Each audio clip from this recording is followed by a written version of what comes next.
This interview is brought to you in association with Rabobank. Hello and welcome to another Rural Delivery online interview. Landcorp is a state-owned enterprise and one of New Zealand's largest farming organisations, now with 140 properties under management. Its chief executive is Steve Carden, and he's with me now. Hello, Steve. Hi, Roger. Steve, state-owned enterprise, farming, 140 properties under management. That's the baseline. Can you just give us a bit of an indication as to what Landcorp actually is, for those who perhaps weren't that initiated with it?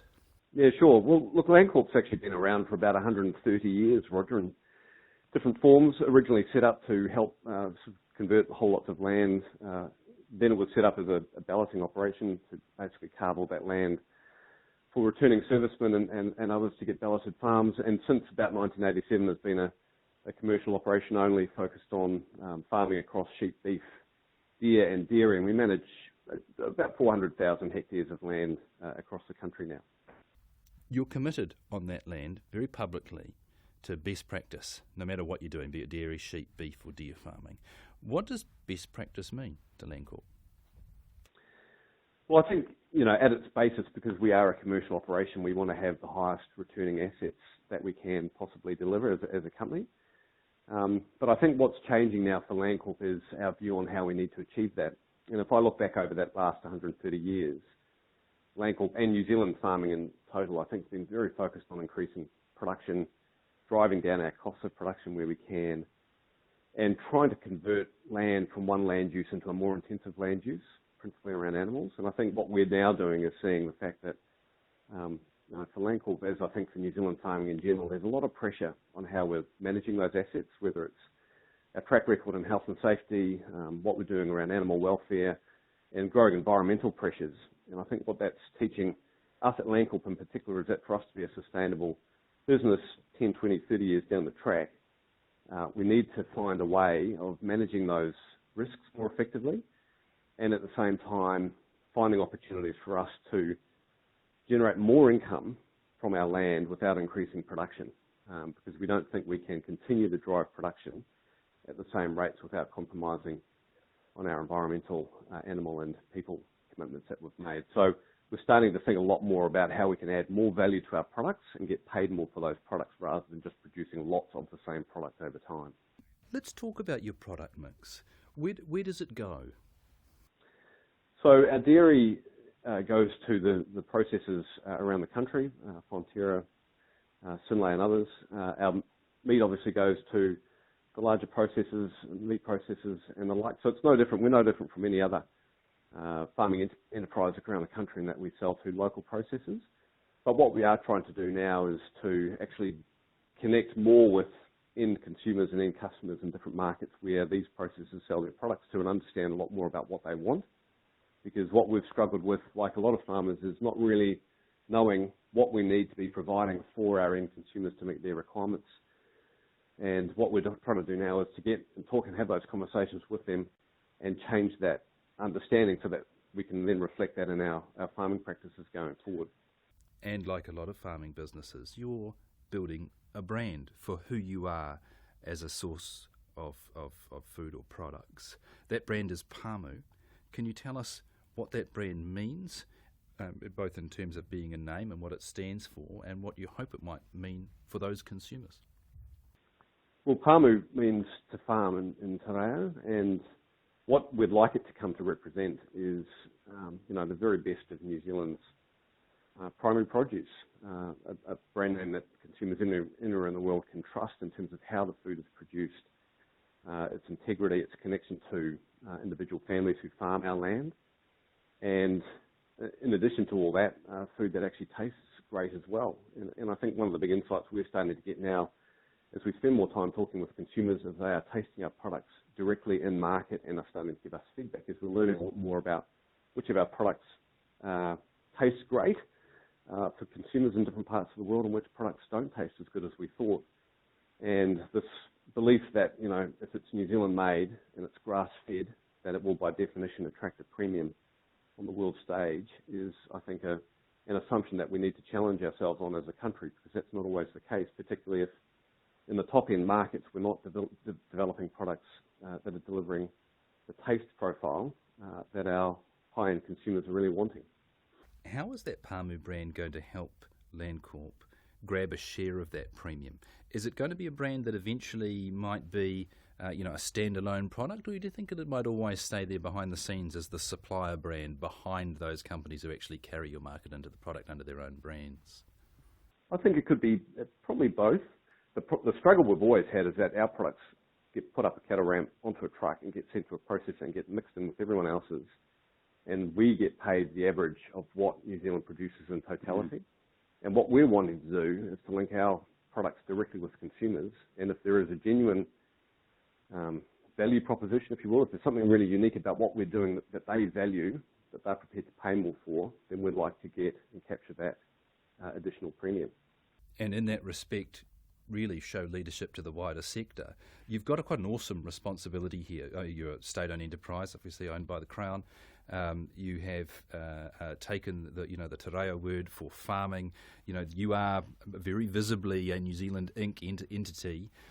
What are the things that you feel, I guess, maybe the most pressure to do well in if you are really going to effectively be, to many people, the face of New Zealand agriculture at a deeply personal consumer on the table in front of your family kind of way?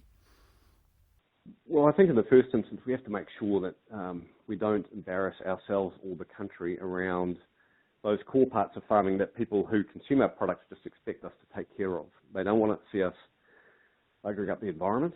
They don't want to see us injuring or killing the people that we have on our farms. They don't want to see us harming the animals in a way that they consider inhumane or inappropriate. So we have to give them confidence that we are managing the assets that we are entrusted to farm responsibly. And then the second thing that we need to be able to show them is that every time they experience a product out of New Zealand connected to our brand, that it's a product of high quality and consistency, that they have a great experience every time they consume a beef fillet from Pāmu or UHT milk from a Pāmu farm, that it's always of a consistently high quality. And if we can do those two things right, then I think we've got a long way to ensuring the trust that we need to build around the brand. You're also moving more and more to becoming a showcase for all the different things that New Zealand can do with its agricultural land. Now, you're in dairy, sheep, beef, deer farming. You're moving into dairy sheep in a big way, I understand that. Any other plans beyond that? Is horticulture, cropping, are they perhaps on the cards as you look to get more out of your land assets? They are very much on the table at the moment, Roger. This is an incredibly exciting time to be in agriculture in this country, because I think what we're seeing is sort of a shift away from a monoculture approach to New Zealand farming, where we typically farm one or two species of animal and produce one or two products, to a proliferation of potential land uses. And that's being mirrored by what's actually happening on the supermarket shelves, where people are wanting a myriad of choices now about the sort of food that they consume and the options that they have to consume around that food. So whether it's the growth in organics or whether it's the growth in alternative dairy, products like sheep milk or deer milk or almond milk, whatever it is, people are wanting more choices, which means New Zealand's got a much wider latitude now to think about how it's using its land and how it's going to drive the best outcomes both financially and also socially and environmentally. So, we've been for 130 years very focused on animal production, principally around ruminants. They'll still be a core part of our business, but we're now starting to think not only in terms of what other products can these ruminants produce for us, like sheep milk, but what else can we do with that land from a cropping, horticulture, vegetable, arable perspective, in line with growing consumer trends around safe, sustainable food, which is, where New Zealand has a wonderful opportunity to take a really high-end, niche, premium place on the world market. How are the people within Landcorp responding to this new direction? You're a significant employer. Do the people who are working on your farms, can they see that same future? Are you bringing in people with new ideas to make this happen? Are you working with the people you've already got? It's always a challenge for any business when it wants to move and change and be different, that it needs to attract the people who can carry it on and get there. What's the picture look like for you? Well, I'm really fortunate to run a company filled with 1,000 really highly skilled, talented people. So they're great at what they do, and I think also they recognise that New Zealand's farming future continues to require us to change and evolve how we farm, and that's what New Zealanders have been great at doing not just in farming, but in any sector, and we need to continue to do that in farming. The guys who work at Landcorp get that. They very much understand the responsibility that we have as a company to show best practice, not just in how we manage our people and the animals, but also how we drive the efficiency of our business going forward. And I think they're excited that they could be part of an organisation that's showing some leadership in a few areas and has the scale and the resources to actually try new things, to innovate. Not all of them are going to work, but we need people and organisations out there trying new things, and Landcorp can be an exemplar of what some of that innovation can look like in New Zealand farming going forward. And I'm very confident that the guys that we have working day to day on the farms to make our farms great, perform really highly, get very motivated to be a part of that. If I can just ask one last thing, what options are there for people to look over the fence into a Landcorp paddock or into a Landcorp operation and learn from you? Well, I think the learning goes both ways, Roger.